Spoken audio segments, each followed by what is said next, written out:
dear kids, welcome back. I am Vandana and we are learning English grammar by Coral Publishers, and here's a book, Focus English Grammar, book 5. So children, let's start a new chapter, which is chapter number 5, and the name is Nouns, Singular and Plural. So we are going to learn about singular nouns and plural nouns here. So singular nouns are words used to indicate a person, animal, place और thing. Singular nouns है किसी person, animal या फिर thing के बारे में बताते हैं. एग्जाम्पल है जैसे कि बोट, हाउस, कैट, बस, बॉक्स. प्लूरल नाउन्स क्या बताते हैं? किसी more than one person, animal या फिर थिंग के बारे में बताते हैं. मीन्स एक से ज्यादा के बारे में बताते हैं तो उसे हम प्लूरल नाउन कहते हैं. जैसे boats, houses, cats, buses, boxes. Now let's learn about the formation of plural nouns. हम प्लूरल नाउन के फॉर्मेशन के बारे में पढ़ेंगे. Generally the plurals are formed in the following manner. Plural को हम बनाते हैं एस लगा के. तो ज़्यादातर हम क्या करते हैं, सिंगुलर में हम एस लगा के उसे प्लूरल बनाते हैं. जैसे बुक बन गया books, hand hands, tree trees, bottle bottles, window Windows. Next, कुछ ऐसे वर्ड्स है सिंगुलर वर्ड्स जिसमें हम एस नहीं लगाते हैं, हम उसमें ई एस लगा देते हैं एंड उसे प्लूरल में कन्वर्ट करते हैं. जैसे बस buses, class classes, dish dishes, branch branches, tax taxes. कुछ ऐसे वर्ड्स हैं जिसमें हम ई एस लगाते हैं एंड ऐसे वर्ड्स जो हैं लास्ट में उनके ओ आता है. जैसे हीरो, टोमेटो, नीग्रो, सब में लास्ट में ओ आ रहा है तो ओ के साथ हम ई एस लगा देते हैं तो बन जाएगा हीरो का हीरोज, टोमेटो का टोमेटोज और नीग्रो का Negroes. Clear children? Next, fourth rule क्या कहता है? When noun end in F. Noun जो है एफ से खत्म होता है या फिर एफ ई से खत्म होता है. अब आप देखिए यहाँ पे नाइफ एफ ई से खत्म हो रहा है, लोफ एफ से खत्म हो रहा है, सिमिलरली वाइफ एफ ई से खत्म हो रहा है. सो ऐसे नाउन जो एफ या फिर एफ ई से खत्म होते हैं उसमें हम एफ को हटा के उसकी जगह पे वी ई एस लगा देते हैं. जैसे नाइफ में एफ ई है तो उसे हटाया, उसकी जगह वी ई एस लगाया. लोफ लोव्स बन गया, वाइफ वाइफ्स बन गया, एल्फ एल्फ्स हो गया और वुल्फ वुल्फ्स हो गया. नाउ देयर आर सब एक्सेप्शंस टू दिस रूल. इस रूल में कुछ एक्सेप्शंस भी हैं. जैसे कि रूफ जो है रूफ्स ही रहेगा, एफ नहीं हटेगा यहाँ पे. ऐसे हुफ का हुफ्स रहेगा, चीफ का चीफ्स रहेगा और प्रूफ का प्रूफ्स रहेगा. Now the fifth rule says we replace y. Y को हटाते हैं हम सिंगुलर नाउन्स में से और वहाँ पे आई ई एस लगा देते हैं. जैसे कि बेबी बेबीज बन जाता है, आर्मी आर्मीज हो जाता है, lady ladies, story stories, city cities, berry berries. Next, six rule क्या कहता है? When noun end in vowel plus y. Means ऐसे नाउन जो वॉवल और वाई से खत्म होते हैं उनके साथ हम एस लगाते हैं, कुछ और चेंज नहीं करना. जैसे टॉय में आप देख सकते हो वाई है, वाई से पहले एक वॉवल है तो यहाँ पे हम सिर्फ एस लगाएंगे. सिमिलरली की में वाई से पहले एक वॉवल ई है तो हम यहाँ पे कीज कर देंगे. सिमिलरली बॉय का बॉयस हो जाएगा और वैली का valleys. Next, there are some nouns which do not follow any of these rules. कुछ नाउन ऐसे हैं जिनमें इनमें से कोई भी रूल फॉलो नहीं किया जाता.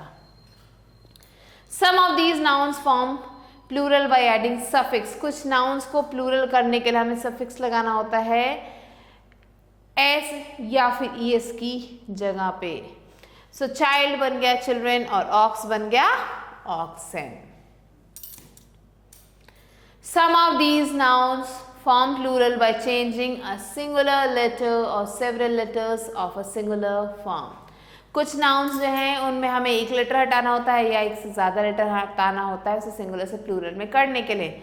जैसे टूथ बन गया teeth, foot feet, woman women, mouse mice, man men, goose geese, ox oxen. There are some nouns which do not change in their plural form. कुछ नाउन ऐसे हैं जो अपने प्लूरल में चेंज होते ही नहीं, हमेशा वैसे के वैसे रहते हैं. जैसे शीप, चाहे आप सिंगुलर में लिखो प्लूरल में लिखो दोनों सेम रहेंगे. ऐसे deer and fish. We use fishes when we talk about different kinds of fishes. हम जब अलग अलग तरीकों के फिश की बात करते हैं तो हम फिशेस लिखते हैं, नहीं तो हमें फिश लिखना होता है. To know whether the word is being used as a singular or plural noun, we have to understand the sentences. ये जानने के लिए कि जिस वर्ड दिया गया है वो सिंगुलर है या फिर प्लूरल, इसके लिए हम क्या करेंगे? We have to understand the sentence. हमें सेंटेंस को समझना पड़ेगा. The deer has a most beautiful eyes. Deer की जो आंखें हैं बहुत ही ज़्यादा ब्यूटीफुल हैं. तो यहाँ पे हम एक डियर की बात कर रहे हैं क्योंकि देखिए डियर के साथ हैज़ भी लिखा है. अब जो है नेक्स्ट सेंटेंस है वो लिखा I saw many deer in the zoo. मैंने बहुत सारे डियर देखे जू में. तो यहाँ पे अगेन हमने डियर का डियर ही लिखा है. We have not changed it. यहाँ पे प्लूरल डियर की बात हो रही है. There are some nouns which have only plural forms. कुछ नाउन हैं जो सिर्फ प्लूरल में लिखे जाते हैं, उसको ऐसे बिना हटाए नहीं लिख सकते. जैसे scissors, trousers, jeans, goggles, spectacles, socks. इन सब में s लगाना मैंडेटरी है. There are some nouns which have only one singular form. जैसे कि फर्नीचर, न्यूज़ और इन्फॉर्मेशन, ये हमेशा सिंगुलर फॉर्म में ही रहते हैं. Now let's quickly move on to book exercise. A exercise is write the plural of the following words. Plural लिखना है. जैसे स्टिकर बन गया स्टिकर्स, वॉचेस, ईएस लगा दिया, लाइव्स, वीईएस, kidneys, potatoes, es लगाया. Clear children? So like this, do the rest. Next, B exercise, write the plural form of the following singular forms. जैसे child बन गया children, potato बन गया potatoes, mouse बन गया mice. So do the rest yourself. Next, C exercise. Choose the correct form of the noun from each sentence. हर एक sentence में से हमें correct noun को choose करना. She has 3 children या फिर child. उसके पास 3 है, बच्चा या फिर बच्चे. So it will be children. There are 5 men and 1 woman. Dash play with the toy. Play means खेलते हैं. Babies play with the toys. So rest, do it yourself. Next, D exercise. Rewrite the sentences correctly by changing the underlined nouns to their plural form and make other changes if necessary. The wolf chased the sheep. तो क्या होगा? The wolves chased the sheep. Next, the goose made a lot of noise. The geese made a lot of noise. Clear children? So you have to do the rest questions as a homework. Do them yourself. So these questions you have to do yourself.